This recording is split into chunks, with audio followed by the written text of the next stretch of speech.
Hey guys, what is going on? It is me, BikiriBox12 here, and welcome back to another Realm of the Mad God Dungeon Guide video. Now, I know I said I would finish up the Event God guides before moving on to anything else, but just forget I said that. I got some people commenting about them wanting a Mad Lab guide, and frankly, I'm just in the mood to do that, so here we go. The Mad Lab is a dungeon that can only be dropped by the one and only Flying Brain. You know, those big pink things that are plopping around Godlands going, "Hey man, I'm plopping here." "No, I'm plopping here. I'll kill you first." Hey! How are you yelling without a mouth? So the Mad Lab, is it hard?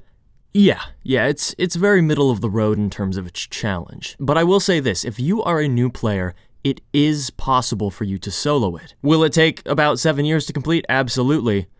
Oh yeah. But it is very possible for a character with no maxed stats and no pet to clear this entire dungeon. It just will take a long time. Do I recommend that you do that? No, that you could be doing so many better things with your time. But hopefully this will give you some encouragement, because it's not about your lack of skill, it's simply your lack of time to complete it. The Mad Lab is set up like your run-of-the-mill dungeon. It's very labyrinth-like with a lot of dead ends, and it's pretty huge. Like, we're getting up to Abyss level. That's how big. Not quite there, but oh dang is it close. Now what I really like about this dungeon is the use of memorable set pieces. Every room that you travel through is unique and detailed enough to where you remember it next time. And every time you enter a Mad Lab, you will travel through the same rooms, just in a different order. And I don't know why, I just really appreciate that kind of stuff. It makes it feel like a complete experience. It feels cool to enter a dungeon and recognize the place, you know? Alright, so before I talk about the enemies, I want to briefly go over the Mad Lab's gimmick, Transformation. In just about every room, you will find a blue and green pool of liquid. If you step into the green pool, you will be hexed, turning into an animal-like creature where you can't attack, but your speed is greatly increased. In fact, there used to be this cool bug, where if you were in a hexed state and you tried to use your ability, it would register a hit on enemies and your mana wouldn't go down, seemingly giving you infinite mana. But it wouldn't register a hit for other players, only you, and the game for some reason couldn't process that, so it would just disconnect you on the spot.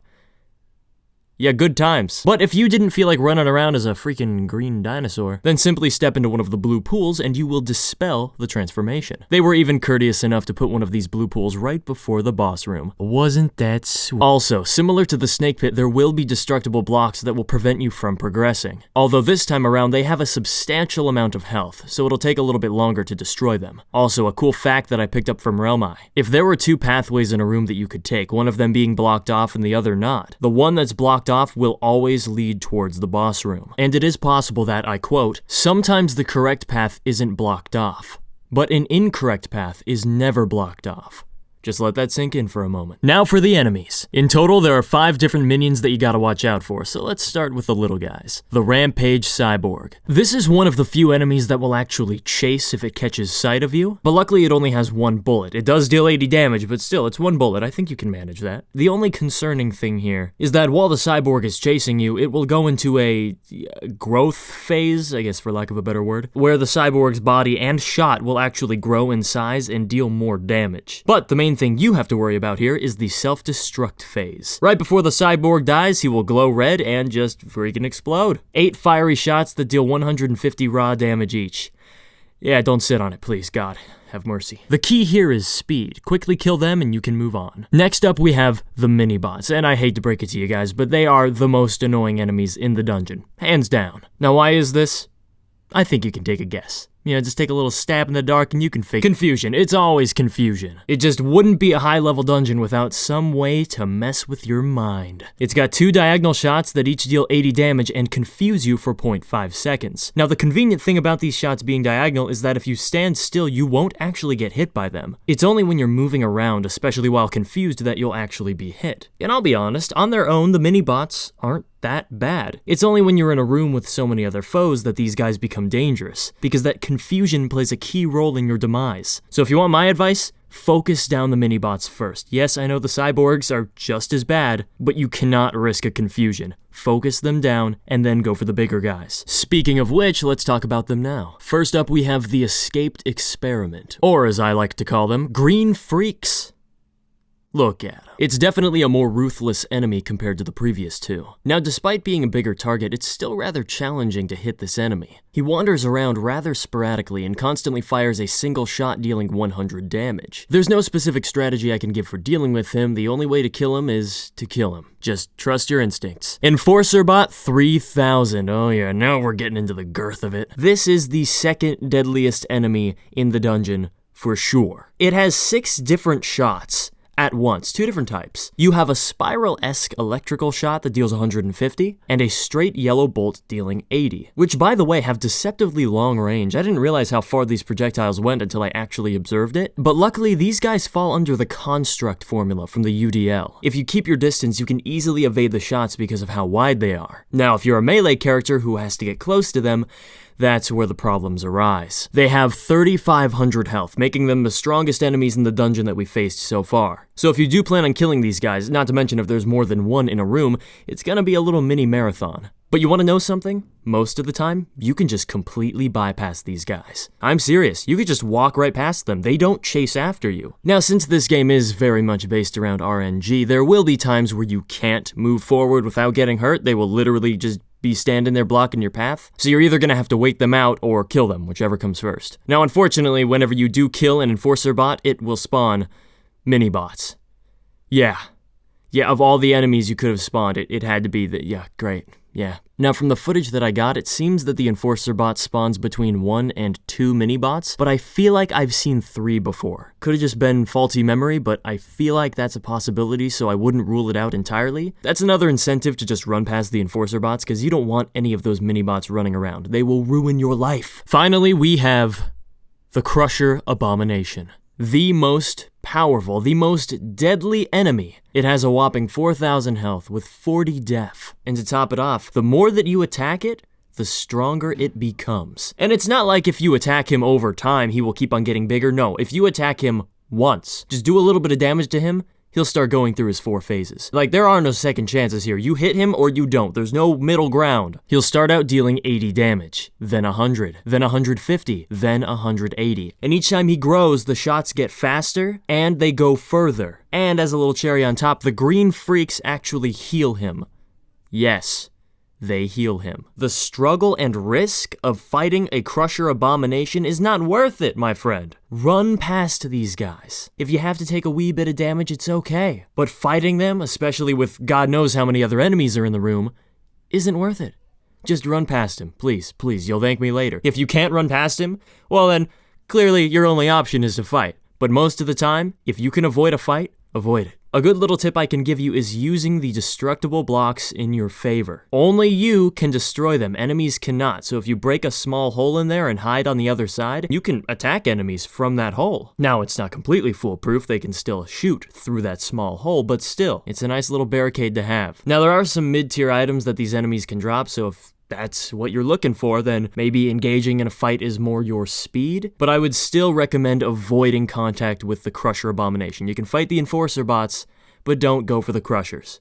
Stay away. So once you've cleared every room and killed every enemy, the only thing left to do is fight the boss. In the Mad Lab's case, we have Dr. Terrible. And don't let the stupid name fool you, he's actually quite a formidable opponent. Underestimate him and you may wind up dead. Let me start off by saying if you are a ranged character, you own this boss fight. All you have to do is stand back and fire away. Sure, it'll take a little while, and it's not completely mindless, you still have enemies to dodge, but compared to what the melees have to go through, you've truly been spared. Dr. Terrible has 55,000 health, but his attacks aren't very threatening. I mean, they can do a lot of damage, sure, but they're slow and they don't go very far, especially, again, if you're ranged. He alternates between throwing a green potion and a turret attack. If you don't destroy the green potion about 2 seconds after being thrown, it'll explode, releasing 6 shots dealing 200 damage each. That is something you shouldn't even think about sitting on. But like I said, his attacks don't go very far, so as long as you keep your distance and bring your ranged character,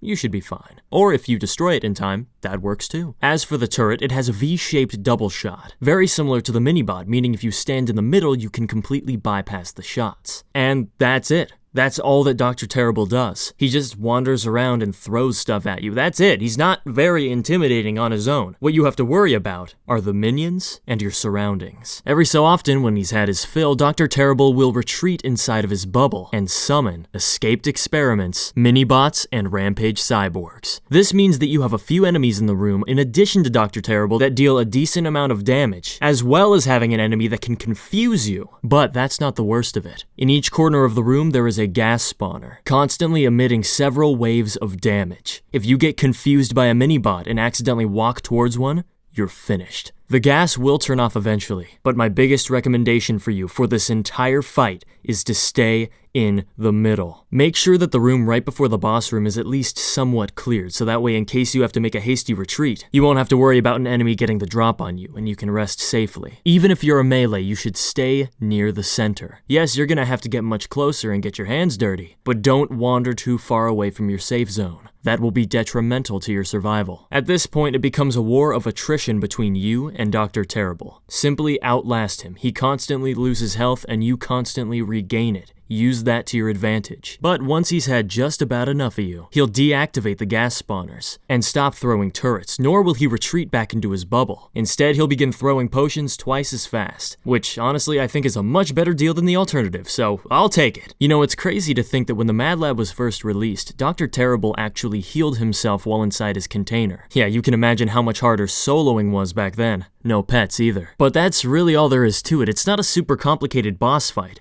It's just really tense. One false move and it could be the end of you. So as long as you stay in your little safe zone, you should be able to take him down fairly quickly. Okay, maybe not quickly, but fairly unscathed. Your guaranteed soulbound is a wisdom potion, and of course the possible mid-tier items. Now as for the white bag, it's a little more complicated than it used to be. There are 4 items that make up the Mad Lab set: Conducting Wand, Scepter of Fulmination, Mad Lab Robe, and the Experimental Ring. Now all 4 of these items used to be white bags, all droppable by Dr. Terrible. Now, however, Experimental Ring is a cyan bag, making it more common than a white bag. Plus, only the Scepter of Fulmination and the Mad Lab Robe can be dropped by Dr. Terrible. The Conducting Wand, however, can only be dropped by the second boss. You heard me right, folks, there is a hidden second boss in the Mad Lab. Now, it's not a treasure room because it's guaranteed, but it has all the properties of a tea room. How do you unlock this mysterious second boss, you may ask? Well, by now you've probably noticed all the Tesla coils present in the dungeon. If you successfully clear every single one, the door to the second boss will open, and the battle will begin.